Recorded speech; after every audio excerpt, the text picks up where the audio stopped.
दानिश अंतरा को जगह देखकर धीरे से उसके होठों को चूमते हुए बोला, Oh my soul, I'll die for you. Danish की बातों में अलग ही जुनून था। अंतरा बिना कुछ कहे एकटक उसे देख रही थी। तभी उसे दानिश का हाथ खुद की बॉडी पर चलते हुए महसूस हुआ, जिससे अंतरा सिहर गई और वो उसके हाथों को तुरंत पकड़ते हुए धीरे से बोली, दानिश प्लीज। अंतरा की आंखों में कल रात का सारा सीन आ गया, जिस वजह से उसे दानिश से डर लग रहा था। दानिश के हाथ पर जो कल ब्लीडिंग हो रही थी, उस पर अब बैंडेज लगा हुआ था, जिसे अंतरा ध्यान से देख रही थी। वहीं दानिश अपने हाथ कंबल के बाहर निकालते हुए खुद बेड से उठकर उसे अपनी बाहों में उठाते हुए बोला, Let's bathe together, silly girl. अंतरा ये सुनकर कसमसाते हुए बोली, नहीं नहीं प्लीज, आप पहले जाओ, मैं आपके बाद शावर ले लूंगी। ये सुनकर दानिश उसे घूरते हुए बोला, तुम्हारे पास कोई दूसरा ऑप्शन नहीं है? ये कहते हुए दानिश उसे वॉशरूम की तरफ ले जाने लगा।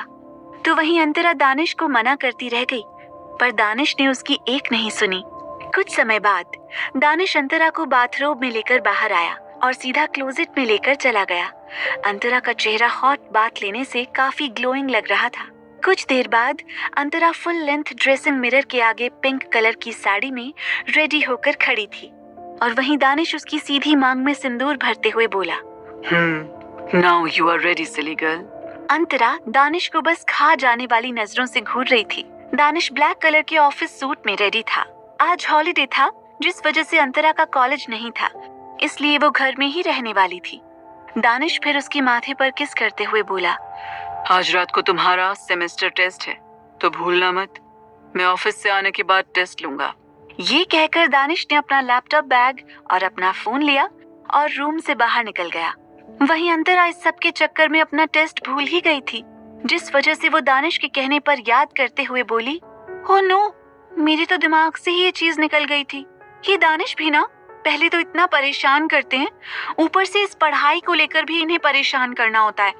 ये सब बुदबुदाते हुए अंतरा रूम से बाहर नीचे चली गई और जब उसने नीचे हॉल में बैठे लोगों को देखा तो उसकी आंखों में चमक और खुशी आ गई। अंतरा जल्दी से नीचे आई और हॉल में बैठे अपने भाई अथर्व को देखकर खुश हो गई। वहां उसके साथ सुधा भी बैठी हुई थी। शायद वो सब कुछ बात कर रहे थे। वहां हॉल में इस समय पंडित जी भी थे। देविका, बिपाशा और परितोष जी भी वहीं बैठे थे और वो लोग शायद किसी मुहूर्त को निकालने की बात कर रहे थे। अंतरा खुशी खुशी उन सब के पास गई और अथर्व को देखते हुए बोली, भाई। अथर्व ने उसे गौर से देखा पर कहा कुछ नहीं। वहीं सुधा ये देखकर मन ही मन हंस रही थी। अंतरा ने उदासी से अपना सर झुका लिया। वहीं बिपाशा जी फिर अंतरा से बोली, जाओ तुम नाश्ता कर लो। उनसे अंतरा की उदासी देखी नहीं गई। अंतरा वहां से जा ही रही थी कि तभी सुधा उसे देखते हुए ताने देते हुए बोली, अगर शुरू से हमारे साथ पली बढ़ी होती तो ऐसे संस्कार ना होते कि बिना किसी की मर्जी से अपने मन से शादी कर लो। अरे मेरी बेटी ध्रुवी को देखो, कितने इज्जत के साथ शादी कर रही है, कुछ लोगों के जैसे बिना बताए नहीं। ये सुनकर सभी उन्हें देखने लगे। वहीं अंतरा ने अपना सर झुका लिया। तभी देविका जी सुधा को जवाब देते हुए बोली, अब जो हो गया उसे कोई बदल नहीं सकता, इसलिए हमें अब ये सब अपना लेना चाहिए। और सुधा जी, आप हमारी अब रिश्तेदार हैं, तो इसलिए अब आपको हमारे घर की पहली बहू की इज्जत करनी चाहिए। हमसे ये बिल्कुल देखा नहीं जाएगा कि कोई हमारे घर की इज्जत को ऐसे ताने दे या कुछ कहे। सुधा का मुंह शर्म और गुस्से से नीचे झुक गया और उसने फिर कुछ नहीं कहा। वहीं बिपाशा जी ने अंतरा से कहा, तुम गई नहीं अभी तक? अंतरा ये सुनकर फिर जल्दी से बोली और वहां से चली गई। उसे ये जानकर काफी अच्छा लग रहा था कि घर वाले उसके साथ थे। वहीं अथर्व बस अपनी मुट्ठियां गुस्से में बनाए सुधा को घूर रहा था। तभी पंडित जी ने सभी से पत्रिका रखते हुए कहा, शादी का मुहूर्त आज से 4 दिन बाद का है, वरना फिर मुहूर्त 2 महीने बाद का है। अब आप सबको जो ठीक लगे हमें बता दीजिए।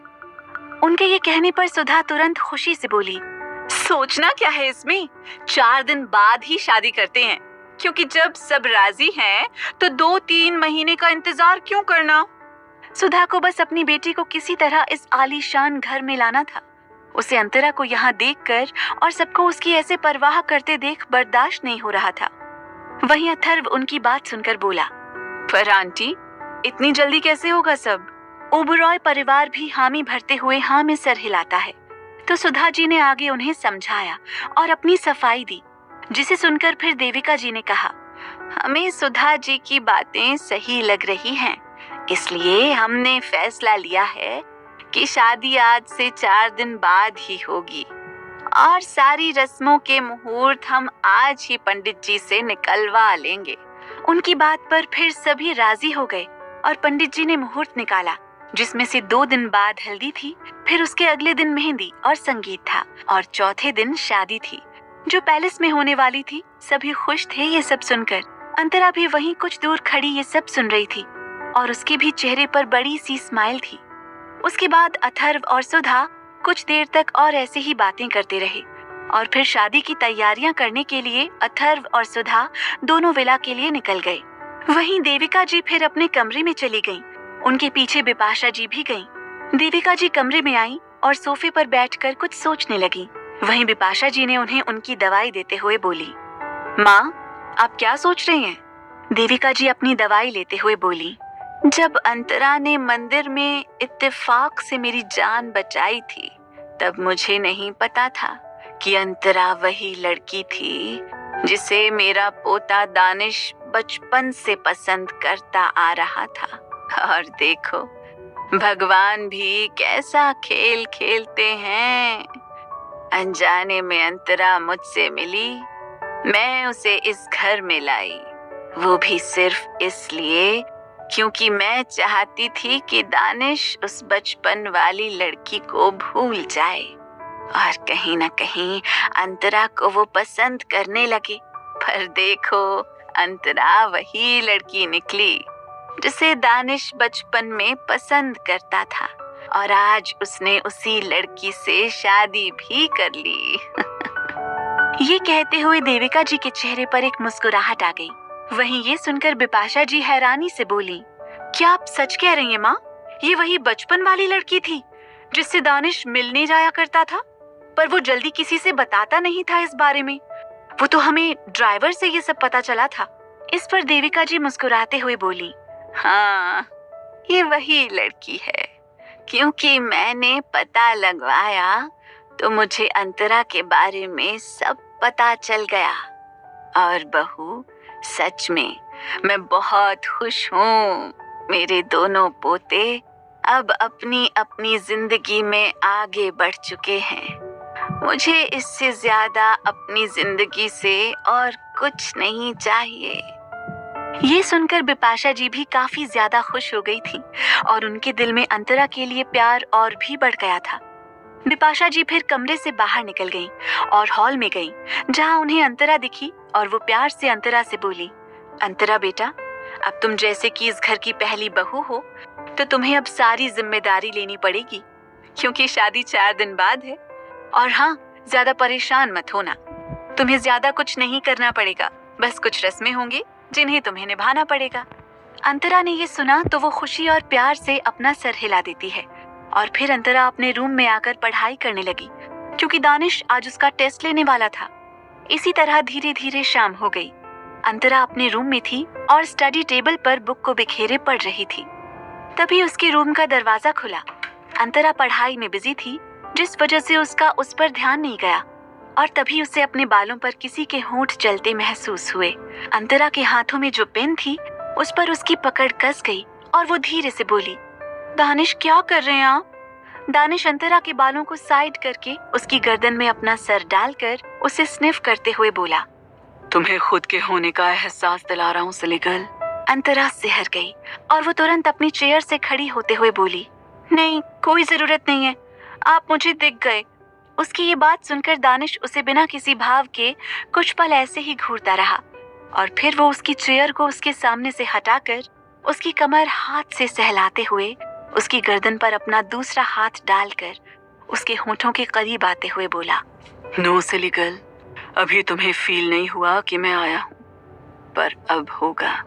ये कहते हुए दानिश उसे स्टडी टेबल पर बैठाकर उसके होठों पर उसे किस करने लगा। अंतरा ने कसकर टेबल को पकड़ लिया और अपनी आंखें बंद कर ली। अंतरा से जब और सांस नहीं ली जाती है तो वो दानिश को खुद से दूर करते हुए बोली, आह, ये क्या करते रहते हैं आप? मुझे सांस नहीं आती आपके किस्से। ये कहते हुए उसका चेहरा लाल हो गया था। दानिश उसके चेहरे को गौर से देखते हुए गहरी आवाज में बोला, एक आग जल रही है मेरे अंदर जिसे सिर्फ तुम बुझा सकती हो सिली गर्ल। अंतरा ये सुनकर दानिश की काली आंखों में घूरने लगी। जहां उसे सच में एक आग दिख रही थी, उसे पाने की। अंतरा का चेहरा और भी सुर्ख हो गया तो दानिश उसके माथे पर किस करते हुए बोला, अगले 3 मिनट में रूम में आओ, आगे की पढ़ाई वहीं होगी तुम्हारी। ये बोलकर दानिश उसे बिना देखे वहां से सीधे अपने रूम में चला गया। वहीं अंतरा अपने स्वेलिंग होठों को धीरे धीरे सहलाते हुए दानिश को मन भर कोसते हुए जल्दी जल्दी अपना सामान समेटने लगी।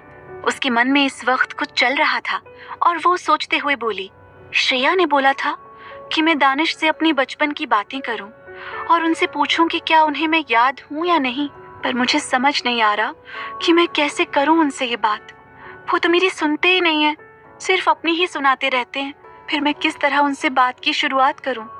हो सकता है कि कहीं दानिश को खुद ही ना याद हो, जैसे कि मुझे याद नहीं था और वो भूल गए हो मुझे। हाँ, यही हो सकता है, क्योंकि अगर दानिश को मैं याद होती तो दानिश जरूर मुझसे बात करते, पर उन्होंने कोई बात नहीं की। उल्टा जब से मिले हैं तब से मुझे तंग ही किए जा रहे हैं। अभी मैं उनसे कुछ नहीं पूछूंगी। ये सब कहते हुए अंतरा फिर तुरंत दानिश के रूम की तरफ बढ़ गई। कब पता चलेगी अंतरा को ये सच्चाई? कब अंतरा जानेगी कि दानिश को पता है उसके बारे में? और क्या पूरी तरह हासिल कर लेगा दानिश अंतरा को? आगे जानने के लिए सुनते रहिए वजह तुम हो, सिर्फ पॉकेट FM